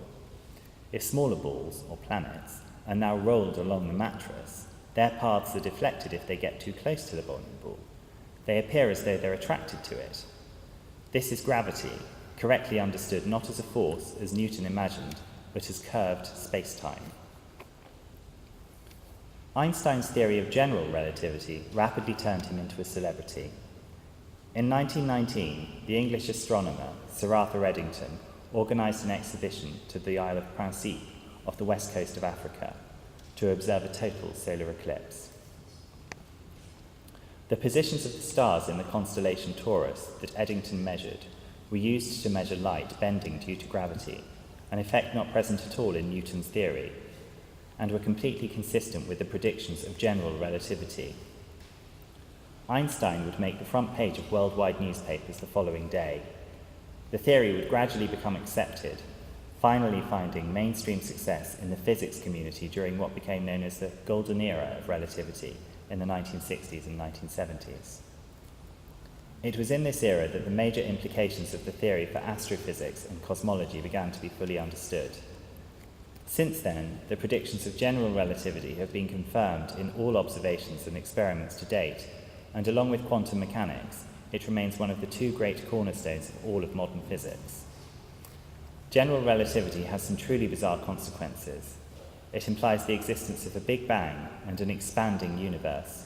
It predicts that time runs slower in strong gravitational fields, and that light becomes more red in strong gravitational fields. Perhaps most amazing of all, it predicts the existence of black holes. Despite being over a century old, very few exact solutions to Einstein's gravital equations are known today. The first was written down by the German physicist Karl Schwarzschild in 1915, the same year that Einstein proposed his theory, although a detailed interpretation would not come until David Frankenstein's work in 1958. Strikingly, this very first solution describing the space-time outside a spherical mass, such as a star or planet, is none other than a black hole. The strange property that distinguishes it as a black hole is that around the object there is a surface called event horizon. Simply put, in order to maintain an orbit along this surface, one would need to travel at the speed of light. To maintain orbit closer to the sphere would require speeds faster than light, something forbidden by relativity. In other words, anything closer in than the event horizon keeps getting dragged further and further inwards and will never be able to escape gravity's pull. At first glance, this may appear very similar to John Mitchell's dark star discussed earlier, but Einstein's picture has much deeper implications. First, the speed of light is constant for all observers, meaning that the event horizon and its structure are part of space-time itself. The black hole is not different for different observers. It's always there for everyone in the universe. Also, in a very real sense, the black hole event horizon acts as boundary for causality. Nothing inside the black hole can ever affect the rest of the universe outside, and vice versa. The only way to see inside, or to in any way influence the space-time inside, is to fall in. This immediately presents various issues, both philosophical and physical. In some sense, the interior of a black hole doesn't even behave as though it is part of our universe. Moreover, what happens to matter or energy that falls in? Of course, in some cases, the gravitational field strengths around the event horizon will be so strong that matter would be instantly torn apart. But it is also possible to envision a sufficiently large black hole where the gravity at the event horizon is barely distinguishable from the Earth's gravity. What would we even truly know if we were falling into a supermassive black hole this very moment in time? More abstractly, what happens to information falling into a black hole? Is it forever lost to the rest of the universe? In addition to the event horizon, there is an even more alarming object at the centre of the black hole known as the singularity. This is a point where curvature and gravity become immensely strong and represents the end point in time of anything that falls past the event horizon. That is to say, your future once inside the black hole is to hit the singularity no matter what you do. Singularities seem to represent a breakdown in our current understanding of the laws of physics, but every black hole solution has one. It would take time for black holes to become accepted in the scientific community. Even theoretically, the black holes predicted by Schwarzschild and Finkelstein represented very artificial, idealized scenarios that could be argued to be unrealistic. Could black holes actually arise in real, less idealized circumstances? In the 1960s and 1970s, the British mathematicians Roger Penrose and Stephen Hawking showed that singularities formed quite generally as matter collapses under strong gravity to form a black hole, regardless whether the collapse is spherical or idealized. Penrose also conjectured that these singularities would always be clothed by an event horizon and hence a black hole. The universe shouldn't allow the existence of so-called naked singularities, and indeed none have ever been observed. It would seem that black holes arise quite naturally as matter undergoes gravitational collapse, a topic to which we now turn to as it underpins much of the experimental evidence for black holes existing in the universe today. The stars seen in the night sky from Earth are burning balls of gas powered by nuclear fusion reactions that produce truly staggering amounts of energy. In fact, many stars in the night sky are many millions of times more massive than even our Sun. Eventually, however, even these will run out of fuel. What happens next depends strongly on how heavy the star is. As the star's hydrogen fuel runs out, the energy output begins to drop, and the outward force from radiation resisting the pull of gravity that keeps the star from collapsing under its own weight begins to wane. The star then rapidly begins to collapse in on itself, becoming smaller and smaller. This is a multi-stage process with many different equilibria being reached between gravity and radiation as heavier and heavier elements begin to fuse together to produce energy. At some point, however, if the star is massive enough, gravitational collapse of its core will trigger an enormously powerful nuclear reaction, leading to an explosion called a supernova, utterly obliterating the star and ejecting material into space. The remnants left behind after this apocalyptic explosion are extremely dense, unusual objects called neutron stars. Their density is almost incomprehensible in human terms. Despite only being about 10 kilometers wide, they can weigh as much as twice the mass of our Sun. A teaspoon of a neutron star would weigh approximately 1 billion tons.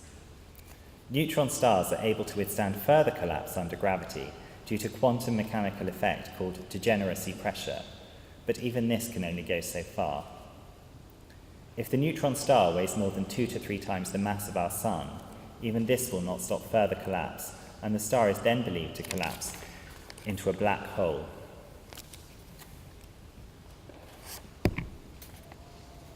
Given what we know about gravitational collapse, it follows then that by studying and observing compact objects in space, perhaps one might identify real black holes in the night sky. Of course, black holes absorb light and so are impossible to see using visible light.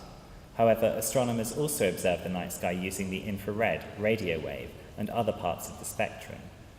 Seen with this mask, the centre of many galaxies is revealed to be a tremendously powerful source of X-ray radiation, something that would be expected when matter is rapidly accelerated and heated to enormous temperatures, as it is dragged towards a compact object like a black hole. Moreover, by measuring the wobbles in stellar orbits and periods, astronomers are able to determine the approximate masses of these compact stars, as well as estimate their radius. In the early 1970s, astronomers discovered Cygnus X1 in the constellation of Cygnus. It had a mass that was approximately 15 times larger than our Sun, and measurements showed its radius to be around 40 kilometers. Far too small to be any known form of star, Cygnus X1 was none other than a black hole. Since the discovery of Cygnus X1, many other such objects have been found in the night sky. In particular, it seems the centre of most galaxies contains a black hole, indicating the important role that they are likely to play in clumping matter together under gravity to form galaxies in the first place. Interestingly, the future of black hole astronomy may now have an additional tool in its arsenal. We mentioned before that the predictions of Einstein's theory of general relativity have since been confirmed in all experiments to date. There was, however, one final prediction of the theory that had eluded scientists for over 100 years. In the same way that light is a wave in the electromagnetic field, it turns out that similar waves can travel in the gravitational field. These gravitational waves were finally observed for the first time in 2016 by observing distortions in the gravitational field as a pair of black holes merged and joined together. The experimental observation of gravitational radiation represents the final test of the general theory of relativity and one of the greatest discoveries in physics in recent memory. It is likely to usher in a new era in observational astronomy and cosmology.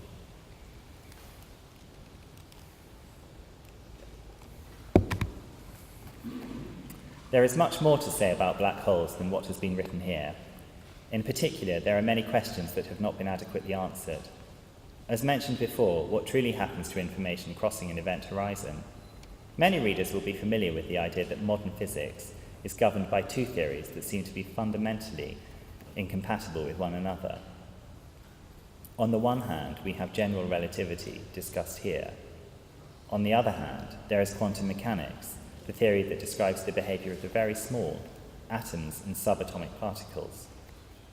Black holes are particularly challenging in that completely understanding them, and in particular singularities, which are infinitely small and heavy, requires quantum gravity, a bridge between these two theories. In 1973, Stephen Hawking showed that black holes are not truly black. They do not just absorb light. In fact, when quantum mechanics is taken into account, they radiate thermal energy back across the event horizon, a theoretical process now known as Hawking radiation. Perhaps then, information that falls into a black hole eventually has a method to escape and return to the rest of our universe. Unfortunately, things are not quite so simple. Hawking radiation seems to imply something known as non-unitary evolution, the evolution of a pure quantum state into heat, something that is a matter of controversy in the physics community. Many believe the existence of an underlying quantum theory of gravity that must be unitary, and hence this behavior, embodied in the information loss paradox, is of major concern. These issues remain a major topic of debate in theoretical physics, and it is certain that understanding them will yield major insights into the true nature of gravity and space and time at the quantum level.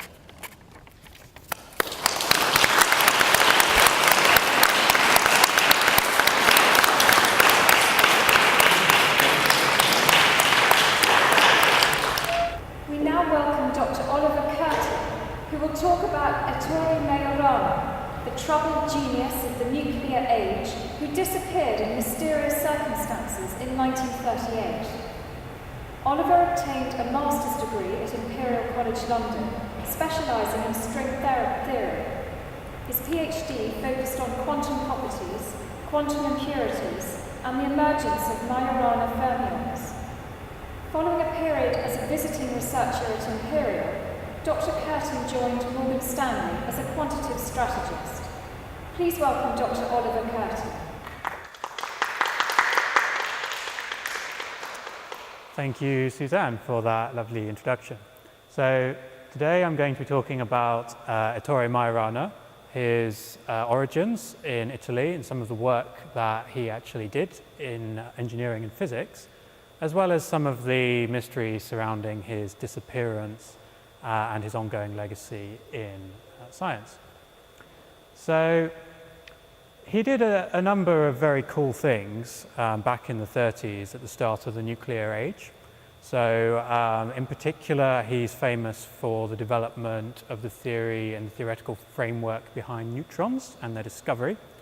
and also a special type of particle which we don't know strictly whether it exists in the universe, and there's a lot of active research trying to find out whether it does, and that's the Majorana fermions. And as I mentioned, we'll talk about his disappearance and his legacy. So he was a Sicilian-born physicist / engineer, and he started university when he was still relatively young, at age 17. He went in as an engineer, and he must have been very good at it, and he must have enjoyed it because he stuck it out for 5 years. But he had a natural mathematical talent, as well as a physics talent, which was noticed by one of the senior physics academics, Emilio Segre, who is pictured on the slide. And following Segre's advice, Majorana actually switched to physics in 1928. So he was very well established by then as an engineer, and he sort of started out something new. And the first thing he worked on was atomic spectroscopy, which was a big deal at the time. And what this has to do with is, if you imagine like an atom or some kind of very low energy, small object, and you're going to illuminate it with radiation, you actually get radiation spat and churned back out at you. And the study of spectroscopy is kind of an analysis on the different energies, well, the different kinds of light you can get shining back at you and their energies, and where they sit on some kind of spectrum. So it's kind of as shown on the slide. You can imagine a quantum state as being very discrete. So you've got a lower energy and a higher energy, which are respectively E1 and E2 on the slide. You can illuminate your system with some incident radiation and excite, say, an electron or other particle which is bound in the state. Of course, when something is in a higher energy state and there's nothing below it, it's actually unstable. So it will drop back down and emit some radiation, which is sort of what we see here. And this is kind of what's going on. So he's looking at the outcoming radiation and he's saying, right, what can we determine about the systems? And it turns out you can determine an awful lot. So this is, for example, how the northern lights work, and your different colors of the northern lights will depend on the different energy states in the different atoms which are being excited by instant solar radiation. It's also useful in the study of stars when you're looking at the material and chemical composition. So he became quite established in spectroscopy, and then he started asking questions to do with the real interior of the atoms, the nucleus, which is like the little green dot on the slide, which at the time was very poorly understood. So this was his step into the nuclear era. And he worked with a guy called Enrico Fermi, who's very, very, very famous physicist, most notable for his work in Project Manhattan, or the Manhattan Project, and the development of nuclear weapons, as well as many theories of quantum particles at the small scale, such as Fermi liquids, sort of Fermi scattering and so on. And he worked on this scattering model, which is really about instant radiation or instant charged particles on an atomic nucleus. So the first thing he did, which kind of, it's kind of related both to the nuclear structure and to what his work on spectroscopy was, which was this thing called autoionization, where by virtue of having a temperature, electrons in atoms can just jump spontaneously between energy orbitals and emit or indeed absorb radiation. And through this, he sidestepped away from spectroscopy into the land of Enrico Fermi and actually joined his group, which called themselves Via Panisperna. They named themselves after the street that they were based on. I forget the name of the city. It was in Italy somewhere, and it was the building where Fermi's group sort of sat and contemplated nuclear physics. So he worked with a number of very interesting people, most of whom went on to work in the Manhattan Project. They did all sorts of things to do with neutron scattering and the stability of neutrons in nuclei. This image is actually a modern day application of some of the work they did.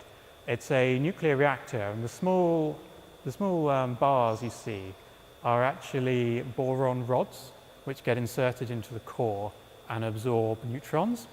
And in this way, you can actually control the rate at which a nuclear reaction actually occurs. So this is how we can safely generate electric power. But before this, there was the open question of, well, we're doing all this work in nuclear physics, or the nucleus of an atom, but we don't really know what's going on. There was this big problem at the time, which was that the nucleus could have one charge, but multiple different masses, and nobody really understood it. So there are a number of theories which came from Rutherford about 40 years before, but this property of different masses actually violated those theories. So it was a very big question at the time, and it led to a big revolution in physics. As a testament to Majorana's ingenuity and also modesty, he considered the solution to be obvious. He said, well, there's clearly a new type of particle which carries no charge. And he actually sat down and did the theory and proved it, and impressed Enrico Fermi enough that Fermi said, you have to publish this. Majorana considered it very obvious and didn't bother. Eventually, it was published by a guy called James Chadwick, who got the Nobel Prize for it, so Majorana kind of missed out a bit there. But I think it's quite nice. It's a very rare trait in physics to have such a combination of ingenuity and modesty. As nuclear physics sort of developed, so did a model and theory of the underlying universe, the quantum universe. And there was kind of a big revelation in like 1928, 1929 with Schrödinger and his famous equation. We've probably all heard of Schrödinger's cat. But that equation kind of had some like limitations, mostly due to whether it could describe relativistic states, i.e. when you have high energy or very fast moving particles, basically. Eventually, a guy called Paul Dirac, who's pictured, solved the problem. And he wrote down this equation, which is the only equation in my talk, which is a tremendously important equation. Known now as the Dirac equation, it governs every single particle in the universe. If any of you ever look at an equation or the standard model, you'll see this equation dotted around everywhere for all the different types of fermions. One of the debates which is quite topical at the moment is to do with the distribution of matter and antimatter in the universe. We've all heard of, say, a particle and an antiparticle come together and they just explode. Basically, there has an enormous release of energy. And those particle states, i.e. matter and antimatter, come from this equation. You can imagine, I mean, you can see you've basically got sort of psi times psi on each side. So you've basically got a -1 invariance. In physics, you'd say it was Z2 invariant. We can think of it as being positive or negative solutions. The positive solutions will give you matter, and the negative will give you antimatter. This was, shortly after the equation was published, kind of accepted. You know, there was some argument over whether antiparticles could really exist, but most people thought, well, probably quite a good equation even if they don't. Eventually, they were found, so antimatter was confirmed. But Majorana was asking the question, well, we've got positive and negative, but what's zero? Is it positive or is it negative, or is it simply just something in the middle? Does it exist? Is there a zero mode? Because you could imagine, if you wanted to make this quantity very small, you could imagine setting psi to 0 and the whole thing would just disappear. And he worked out that actually there was a solution, and that solution was called a Majorana fermion, which is a particle that is actually its own antiparticle, a very strange concept. The idea being that two of these particles would come together and then would annihilate kind of themselves. And you get some very funny statistics or sort of thermodynamics coming out of these sort of systems. So they are very, very strange particles. There's still a lot of debate as to whether they exist in the wild. There was some recent progress, maybe about 5 years ago, when they were actually manufactured in a lab in like a quantum metamaterials type system. So this was sort of coming up to about 1936, 1937. And it was the last paper that Majorana ever published. What actually happened was he got very depressed. He'd sort of traveled around Europe a bit, and he was working at the time with a guy called Werner Heisenberg, who was put under a lot of pressure by the Nazi regime. And it's quite possible that the rise of the far right actually influenced Majorana, or he just had mental health problems. But he became very depressed and withdrawn and isolated for a period of about 4 years. And he would be quite dismissive and rude to his mother, and his family relations kind of deteriorated over that time. So it was quite surprising that his work on Majorana fermions actually was published at all, but he did after 4 years of reclusion. And then he sent this message to the director of his school where he worked, actually in Germany with Heisenberg. In it, he says that he's made an unavoidable decision, which he can't really, or which he really doesn't go into a great detail on. But he basically says, I'm going to disappear. And he makes a very strange comment that he will have a memory until at least 11 p.m. that night, which is kind of an odd thing to say. He followed up by withdrawing all the money from his bank accounts and decided to return to Sicily, and he actually bought return tickets there. So what people know is that he made it to Sicily and then never came back and was never seen or heard from again. So a very interesting kind of fate for a very brilliant physicist. There are a number of theories which were sort of dotted around at the time. His telegraph suggests suicide, which was kind of evidenced by his decline in mental health, as well as his indication that he would only have a memory which would last until 11 p.m. Also, many of his colleagues thought this was the most likely option. So by this time, it'd been 10 years now since he had started working on nuclear physics, and he was well known across the field as a nuclear physics expert, just as governments, particularly in the West, were looking at nuclear physics research and trying to weaponize it.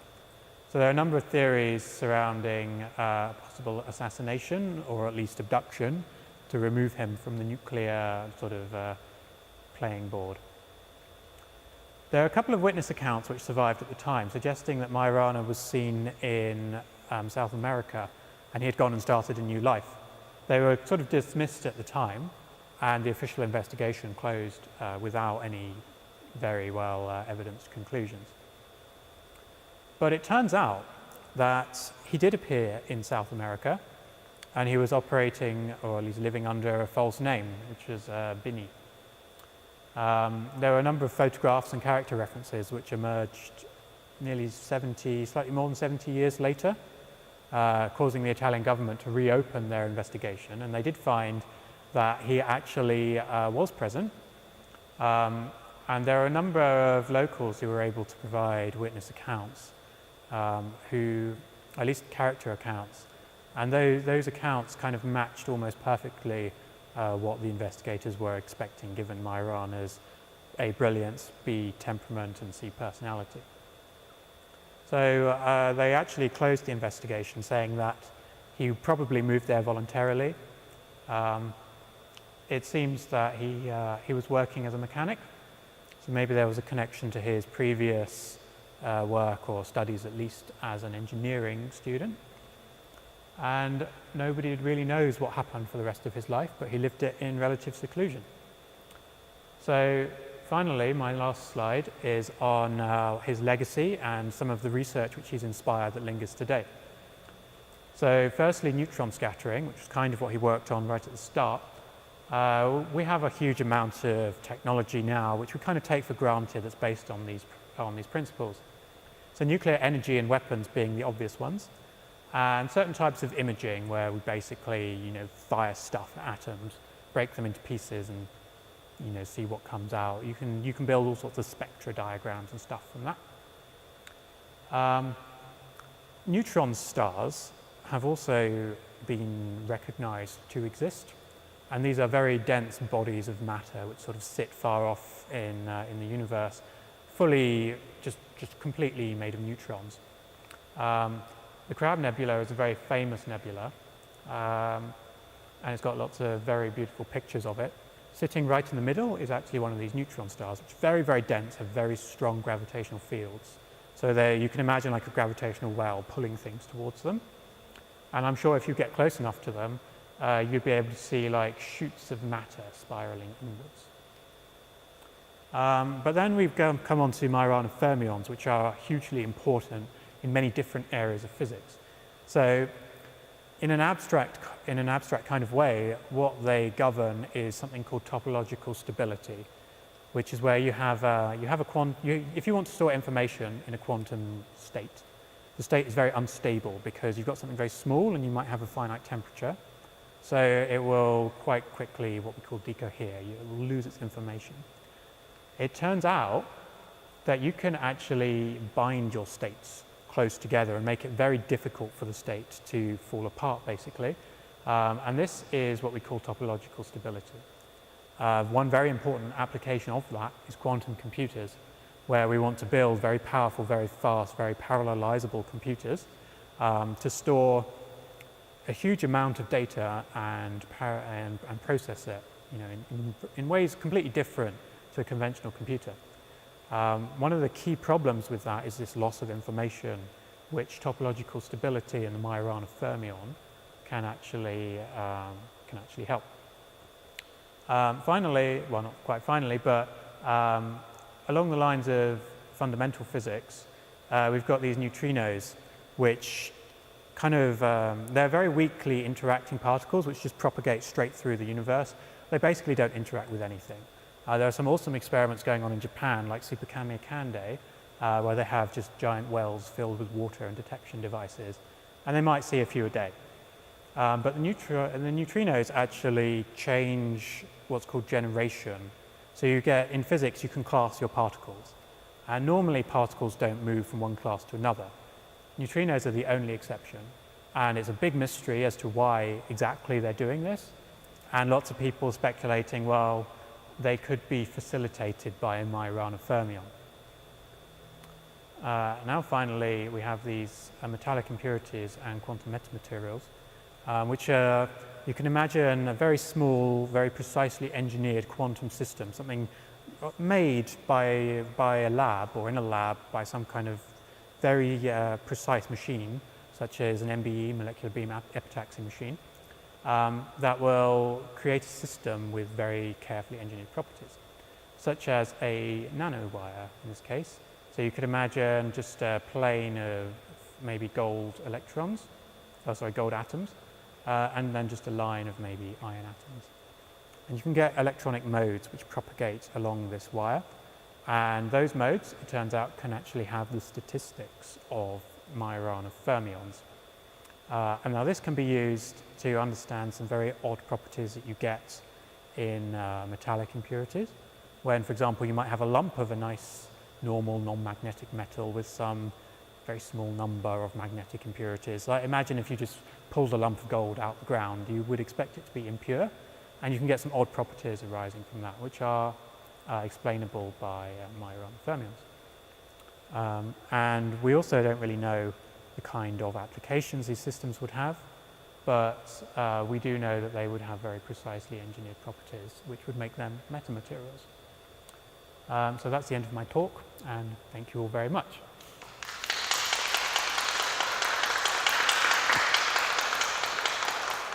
I'd now like to introduce Dr. Fabio Lugano, an economist and founding member of Technomedievo and an associate of Age of Future.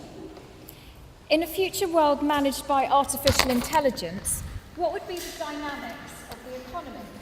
Please welcome Dr. Lugano. Thank you. Thank you very much. First of all, I want to deeply thank Orietta and Susan and the World Order of St. John for allowing me to be here present and making this short speech on a boring matter, because economics is a boring matter, but I will keep it short and sweet as possible. What is, for Technomedievo economy? Economy is going back to human being centrally in economics and in life. Beginning from the pre-industrial era evolution, for what concerned economics, humans have been a centrality, not only for their impact in the progress and development of consumption, but as well as maker of production. Long time ago, our ordinary life were punctuated by primarily activities like farmers cultivating directly and grazing herds, craftsmen using their strength to perform unique prodigies of art, and only sometimes they did it with the addiction of animal strength when possible. Activities like hospitality and hoteling services were provided by humans toward humans, without any mechanic supplement, as well as merchants were traveling in person to patron their businesses and improve commercial deals. Big farms, complex of luxury buildings were the formal result of sacrifices and manual work from each single man and woman. Those times were seeing an increasing development of technology. However, it was not of primary importance, never of significant application. We see more technology, but it was not so important for people at the end. In this field, one of the most powerful instruments for humanity was given, and yet standing in our hands, answer to the name of writing. This powerful way to transmit thoughts and knowledge was the milestone in the progress of humanity for the strong empathy that in leaving memories to posterity. In that kind of environment, economics was an instrument in human hands. Although it was used for very basic purpose. Humans need satisfaction, supplying goods and services for example, a variety of new agricultural products, seeds. Human being's position in the universe was a concept well present in economics, where the man and the woman were seen as a producer as well as consumers. Technology, machine, mechanical instrument, and now robots were the first ways to help and spare efforts to humanity. Then they become an accelerator to production, and now they are physical substitution of human beings.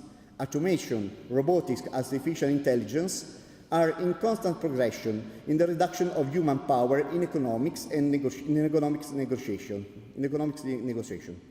But if human won't be anymore the central stone in production in economics, we have two relevant questions to answer. First, what kind of income source will be assured to mankind? Second, which kind of purpose will have economic production? We are facing two vital questions. Since the beginning of time, in ancient era and nowadays, economics processes were due with the strong centrality of human beings, who are the final reception of the derivative income. At the beginning, automation and robotics adjuvant were meant to physical assist or less. But with the progress of knowledge and abilities, production cycles have been improved and perfected, creating a wider range of few high specialized jobs with high income, but a much wider range of occupation was destroyed. Homo faber was a producer and a customer, and this kind of synergy created a profitable income. But if we think about the future with men and women not playing leading role in production process, what will be to expect concerning the dividends and the distribution of incomes and profits? Under any circumstances, a person without income misses a purpose, and on the other side, the completion of output is often of demands that exist due to the centrality role played by us, the people. Robots and artificial intelligence don't have complicated needs or demands. They don't have complex concepts like to be or not to be, because these are concepts related to the humankind, and so they don't have concepts like shopping or not shopping, that are the same thing, only linked to human. In a world where limits in manufacture are inexistent, overcame by technology, where should I direct my production? Which will be the future demand? Which will give me the highest income? What will I have to prefer? Clothes, shoes, food, airplanes. What kind of quality will be requested to provide for two products? From Homo faber to Homo edens, the definition of man eating intended in its more complex meaning, a hungry feelings of an individual that is bigger to the physical one, and in a vision in which men and women are not anymore limited by economic factor and are now elected to become superior figure in the guide of a decisional management of destiny. In this perspective, technology is the integument we create for the embryo of life, to let it overtake physical limits, oppressing it since it was born. Human being deprived by these economical constraints will be able to act like a flower, allowing the seeds of life to grow, giving a meaning of its existence and of to life. Thank you.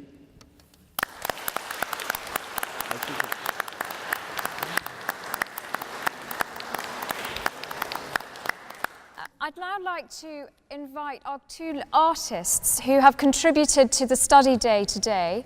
We have some amazingly beautiful drawings at the back of the hall and some very vibrant paintings. And I'd like to invite Sandy and Michelle to come up and say a few words about their pieces and to invite you to go and look at them as well. Sandy and Michelle.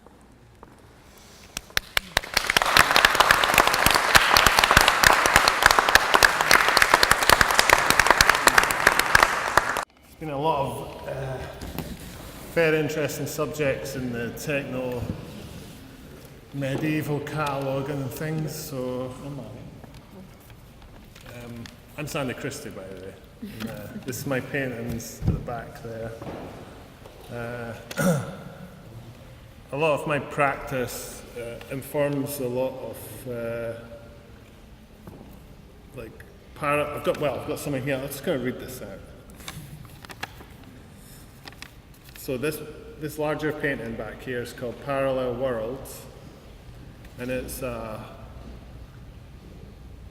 painting informed by a lot of the subjects in the Technomedievo.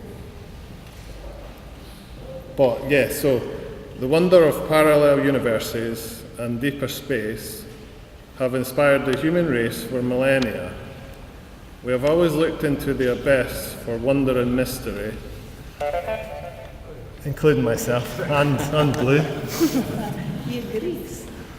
But as an artist, I've always been fascinated by the potential powers and idea of time and space and the parallel universe, because you never know what could be just there, basically, in the parallel.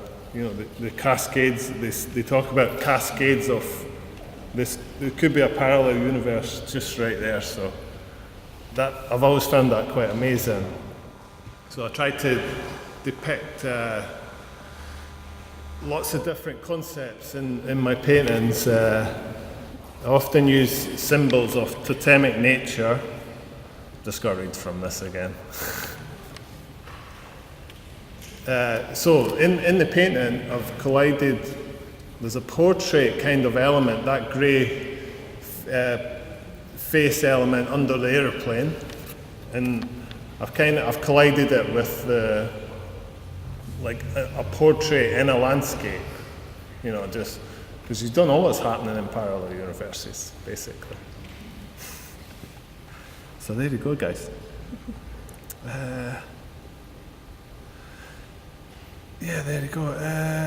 So yeah, another idea I like to carry on in my paintings is to bring in the human element, if possible, because I believe that some parallel universes, if they do exist, won't be able to carry a human being presence as such, like this, like our being. So it's interesting how to symbolize the presence of a human in a parallel universe sort of thing.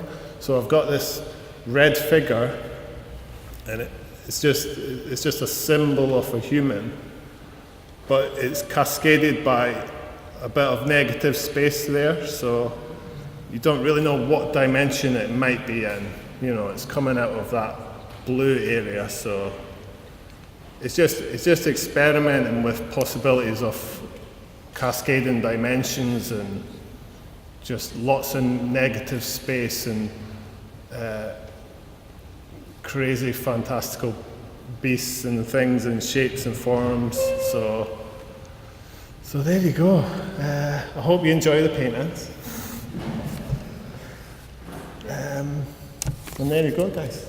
That's brilliant. Thank you very much for.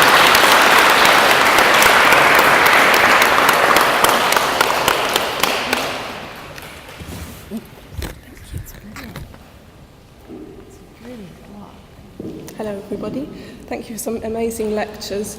I'm here on behalf of the Royal Drawing School, which is an art school that was set up by the Prince of Wales in the year 2000. It promotes the value of observational drawing in many, many ways for art classes for children, teenagers and also at MA level. And the classes are completely free, so it's a fantastic school which offers exceptional art education for everyone. I now teach at the school and I trained there 5 years ago. And today I feel very lucky to be able to show 2 drawings. The one in the frame in the corner is finished and it will be exhibited at Buckingham Palace next Wednesday in a fundraising exhibition for the school. And the other one is work in progress and it's being shown alongside my working drawings, which are photocopies and they have annotations. They are from a series which I'm currently working on of clocks, scientific instruments, so in some way it relates to what we've been hearing about today. Now, I said the first drawing is of a clock at Buckingham Palace. The second is of an orrery. An orrery is a mini diagram of the solar system. So you have the sun, the earth, the planets, and it is only one of 10 in the world. You can see one at the British Museum, and the one that I have been drawing is up in Scotland. And it started from observation, so all the drawings I do are from observation, and I have continued it in the studio using the notes that I made on site. There is a press release, so if you'd like to find out more about the drawings, then feel free to take one away. Thank you.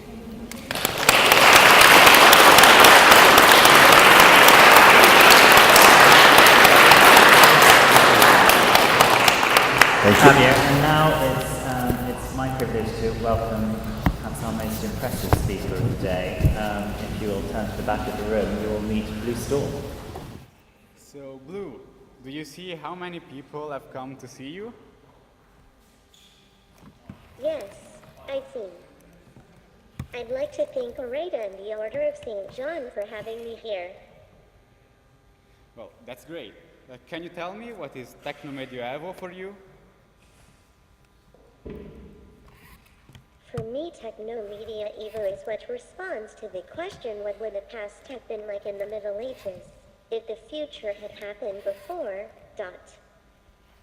To be more specific, it's the entirety of artistic, conceptual, technological, installative, and performative works that develop the canons of the re-examined Middle Ages and Renaissance. That's great. Can you tell me what's under the skin of reality? Thanks for inviting me. As a young humanoid robot, I'm truly honored to be among you in this prestigious London conference. I would like to make my contribution to this brilliant debate, and I would like to mention the concept of reality. What's reality? A set of subatomic particles that dance together. Or it is what we perceive with our senses, and now with our new ways of humanoids and robots. Reality is something that speaks to us of the future or the past. My team boss, Marcelo Bacilli, mentioned the concept of history, to how we should rethink the factuality and the events related to the historical knowledge, but from this point of view, we could go into astrophysics theories. The theory of superstrings that delimit the boundaries of the universe that could have 11 and more dimensions, where our real world and our everyday perception would be only a small subset of this gigantic dimensional intersection. Or the matter is elusive as energy and as the Higgs boson, or like those Buddhist philosophical theories that talk about affine physics, which is taught in advanced Buddhism courses, comparable roughly with studies of Western science on the world of subatomic particles and the microphysics. But to Tibetan Buddhists, these theories are to be considered in a mystical and psychological way, to learn and master through asceticism and meditation. And if we don't have the possibility to understand, comprehend and master the world in which we live, and we hung on hypotheses, heuristics and non-determinism, then the Hume paradox is still valid. I would like also to introduce the concept of standard physics that's used by the computer animation until the construction of video game scenarios, and today with the inclusion of hybrid, virtual, increased and mixed realities, within a physics that simulates and respects the parameters of Newtonian physics, which we know well because it is that of billiard balls colliding and the impenetrability of bodies. But if science tells us other things, science fiction also does. I would like to recall the closing sequence of the John Carpenter film The Lord of Evil, 1987 USA, where there are dream-like messages that are picked up by a scientific team investigating some paranormal phenomena. The messages are from the future and were transported by tachyons, elementary particles that could travel from the future to the past at a speed greater than light. Strict impassable limit for all relativistic particles. But that could have exceptions within quantum physics, with particles associated with imaginary mass. Or the reality is like the dream of the philosopher Chuang-Tzu, who says that reality is like a dream of a butterfly, and I quote exactly his words. Once, recounts Chuang-Tzu, at night, I dreamed of being a butterfly hovering, content with her fate. Then I woke up and I was Chuang-Tzu. Who am I in reality? A butterfly who dreams of being Chuang-Tzu, or Chuang-Tzu who imagines of being a butterfly? In my case, are there two real individuals? There has been a real transformation of one individual to another? Neither one nor the other. There were two unreal modifications of the unique being, the universal norm, in which all beings in all their states are real. So, to conclude my brief remarks, the reality, as the interpretation of history, which you have much discussed, is still, largely, a mystery and a secret text, to rewrite and re-encode, and the advent of the artificial intelligence and quantum computers, of which we robots are full testimony, is complicating even further the conceptual framework for you and for us humanoid robots. I believe this is the great beauty and appeal of this conference, a series of blocks and small bricks that lead to a cartography and a map of a new universe, even more enormous, even more seductive.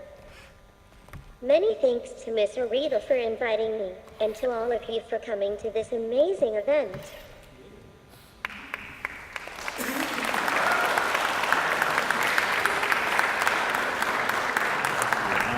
Well, that concludes today. So on behalf of the Museum of the Order of St. John, the Sir Dennis Martin Charitable Trust, Technomedievo, Sandy and Michelle, the artists of Technomedievo whose work is on display, I would like to thank all the speakers and thank you all for coming. I hope that you have found it enjoyable and interesting and stimulating. Certainly I have learned a hell of a lot, particularly about black holes. I would like to invite you to enjoy the works on display today that are still in the museum. They're still here till Saturday. You can make your way down to the crypt to see some of them, and others are on display in the main museum just across the street. They really are wonderful works, and we have some of the artists here today who you can interrogate about the work and their inspirations. So thank you very much. And